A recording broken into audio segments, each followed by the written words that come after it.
Raung sirine menggema di markas Komando Lantamal 6 Makassar. Rumah warga terendam banjir dan ratusan korban dievakuasi oleh tim gabungan TNI Angkatan Laut Lantamal 6 Makassar bersama TNI Lintas Sumatera yakni TNI AD, TNI AU, dan kepolisian. Tim dokter Rumah Sakit Angkatan Laut dibantu gabungan Basarnas, BPBD, dan relawan mengevakuasi ibu hamil dan korban luka akibat banjir. Simulasi ini digelar di Mako Lantamal 6 Makassar, di Jalan Muhammad Hatta, Kecamatan Ujung Tanah, Makassar. Komandan Lantamal 6 Makassar, Brigjen TNI Marinir Wahyudi Latif menegaskan, pelatihan ini difokuskan untuk penanggulangan bencana banjir yang kerap terjadi di Makassar dan sekitarnya.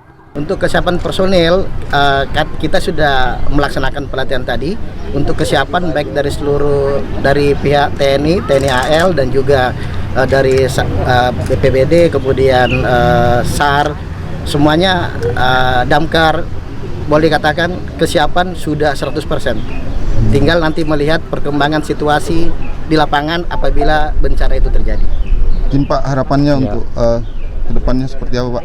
Harapan ke depan apabila terjadi suatu bencana itu tidak membutuhkan waktu yang lama dan tidak membutuhkan waktu yang lama terkait penanganan dan tidak juga membutuhkan cara penanganan yang ribet karena semuanya sudah mengetahui tugas dan tanggung jawabnya, fungsinya, siapa berbuat apa, mereka sudah memahami dari tiap-tiap bagian. Tak hanya relawan dan TNI, tim dokter dari sejumlah rumah sakit disiagakan dalam tim siaga bencana TNI Angkatan Laut Lantamal 6 Makassar ini. Bersama tim fisioterapi yang akan memberikan pemulihan trauma bagi anak-anak dan korban banjir. Tim Liputan Kompas TV Makassar.